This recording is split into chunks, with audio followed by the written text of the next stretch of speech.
For being aware in the instant from this and other information, don't forget to subscribe to our channel.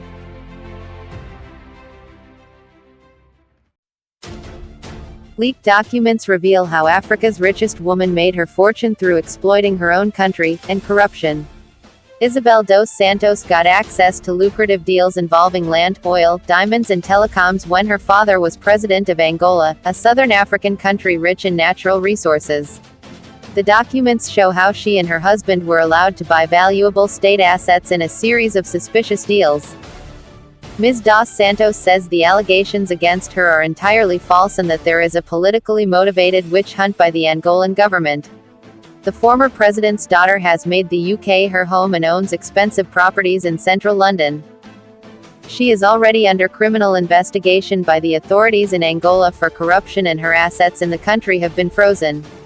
Now BBC Panorama has been given access to more than 700,000 leaked documents about the billionaire's business empire. Most were obtained by the platform to protect whistleblowers in Africa and shared with the International Consortium of Investigative Journalists, ICIJ. They've been investigated by 37 media organizations including The Guardian and Portugal's L'Expresso newspaper. Andrew Feinstein, the head of Corruption Watch, says the documents show how Ms. dos Santos exploited her country at the expense of ordinary Angolans. Every time she appears on the cover of some glossy magazine somewhere in the world, every time that she hosts one of her glamorous parties in the south of France, she is doing so by trampling on the aspirations of the citizens of Angola. The ICIJ have called the documents the Luanda leaks. The oil connection. One of the most suspicious deals was run from London through a UK subsidiary of the Angolan state oil company Sonangol. Ms. dos Santos had been put in charge of the struggling Sonangol in 2016, thanks to a presidential decree from her father José Eduardo dos Santos, who kept a tight grip on his country for the 38 years he was in power. But when he retired as president in September 2017, her position was soon under threat, even though his hand-picked successor came from the same party.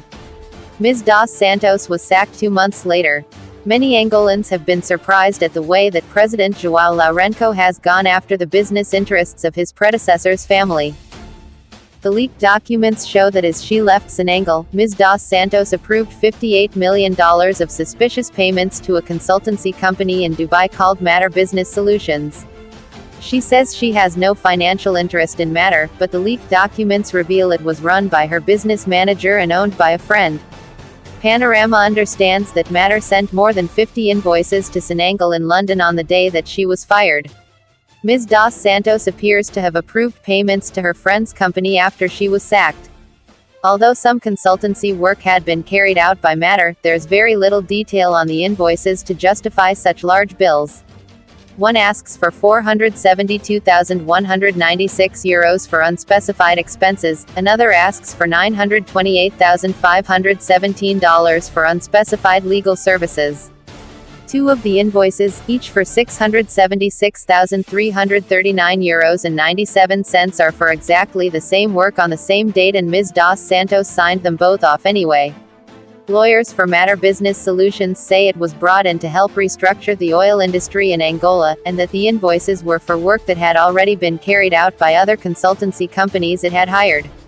Regarding the invoices related with expenses, it is common for consultancy companies to add expenses to invoices as a general item.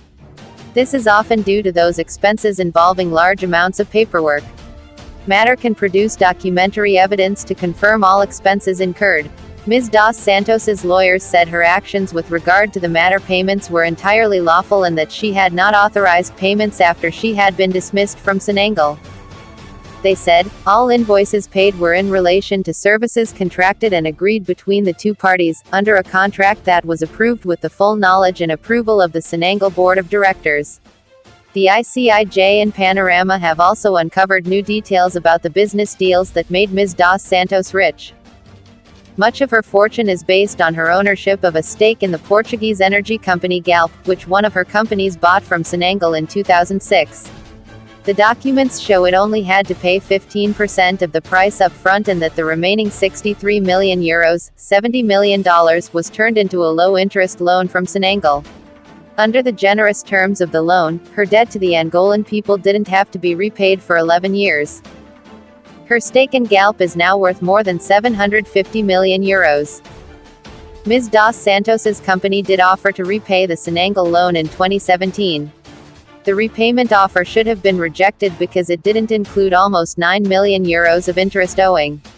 But Ms. dos Santos was in charge of Senangal at the time and she accepted the money as full payment of her own debt.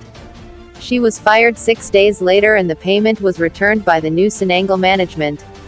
Ms. dos Santos says she initiated the purchase of the stake in Galp, and that Senangal made money from the deal as well. There's absolutely no wrongdoing in any of those transactions. This investment is the investment that in history has generated the most benefit for the national oil company, and all the contracts that were drafted are perfectly legal contracts, there are no wrongdoings. Her lawyers say the repayment offer in 2017 covered what Senangal had indicated was owed. The Diamond Connection. It's a similar story in the diamond industry. Ms. dos Santos's husband, Sindica Dokolo, signed a one-sided agreement in 2012 with Angolan state diamond company Sodium.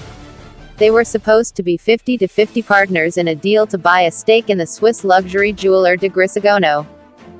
But it was funded by the state company. The documents show that 18 months after the deal, Sodium had put $79 million into the partnership, while Mr. Dokolo had only invested €4 million. Sodium also awarded him a €5 million success fee for brokering the deal, so he didn't have to use any of his own money. The diamond deal gets even worse for the Angolan people. The documents reveal how Sodium borrowed all the cash from a private bank in which Ms. dos Santos is the biggest shareholder. Sodium has to pay 9% interest and the loan was guaranteed by a presidential decree from her father, so Ms. dos Santos's bank cannot lose out. Bravo da Rosa, the new chief executive of Sodium, told Panorama that the Angolan people hadn't got a single dollar back from the deal. In the end, when we have finished paying back this loan, Sodium will have lost more than $200 million. The former president also gave Ms. dos Santos's husband the right to buy some of Angola's raw diamonds. Who is Isabel dos Santos? Eldest daughter of ex-president José Eduardo dos Santos, married to Congolese art collector and businessman Sindica Dokolo, educated in UK, where she currently lives, reported to be Africa's richest woman, with a fortune of some $2 billion, has stakes in oil and mobile phone companies and banks, mostly in Angola and Portugal. The Angolan government says the diamonds were sold at a knockdown price, and sources have told Panorama that almost $1 billion may have been lost. Ms. dos Santos told the BBC she couldn't comment because she was not a shareholder of de Grisogono. But the leaked documents show that she is described as a shareholder of de Grisogono by her own financial advisors. Mr. Dokolo did put in some money later. His lawyers say he invested $115 million and that the takeover of de Grisogono was his idea. They say his company paid above the market rate for the raw diamonds. The Land Connection. The leaked documents also reveal how Ms. dos Santos bought land from the state in September 2017. Once again, she only had to pay a small upfront fee.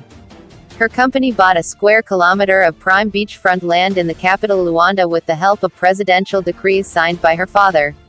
The contract says the land was worth $96 million, but the documents show her company paid only 5% of that after agreeing to invest the rest in the development. Panorama traced some of the ordinary Angolans who were evicted to make way for the Futingo development. They've been moved from the Luandan seafront to an isolated housing development 30 miles, 50 kilometers, from the capital. Teresa Visipal lost her business to Ms. dos Santos development and is now struggling to bring up her 7 children. She said, "I only ask God to make her think a little more about our situation. Maybe she doesn't even know it, but we are suffering." Ms. dos Santos declined to comment on the Futingo development. But it was not the only land deal involving Ms. dos Santos that displaced the local population. About 500 families were evicted from another stretch of the Luandan seafront after Isabel dos Santos got involved in another major redevelopment project. The families are now living in desperate conditions next to an open sewer. Some of their shacks are flooded with sewage whenever the tide rises. Ms. dos Santos says there weren't any evictions linked to her project and that her companies were never paid because the development was cancelled. The Telecoms Connection. The billionaire has also made big profits from the telecoms industry in Angola.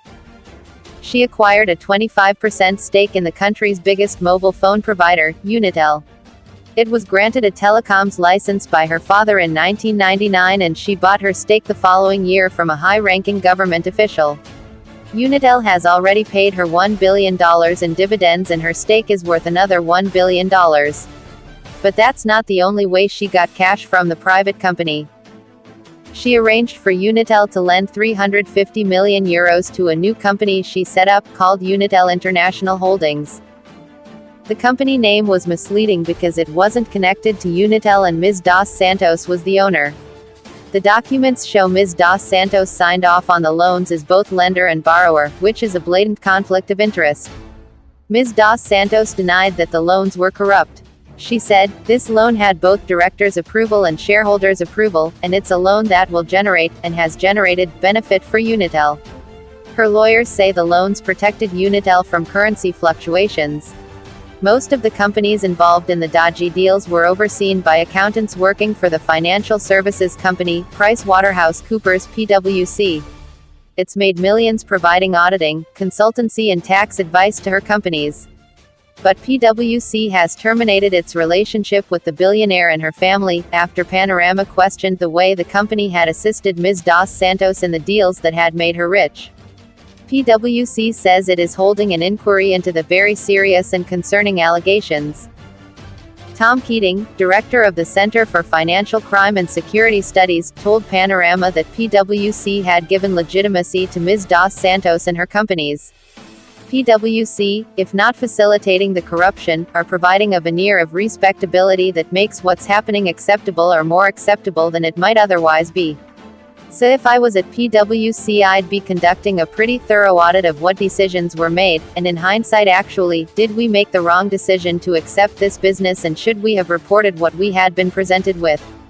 PwC says it strives to maintain the highest professional standards and has set expectations for consistent ethical behavior across its global network. In response to the very serious and concerning allegations that have been raised, we immediately initiated an investigation and are working to thoroughly evaluate the facts and conclude our inquiry. We will not hesitate to take appropriate actions to ensure that we always stand for the very highest standards of behavior, wherever we operate in the world.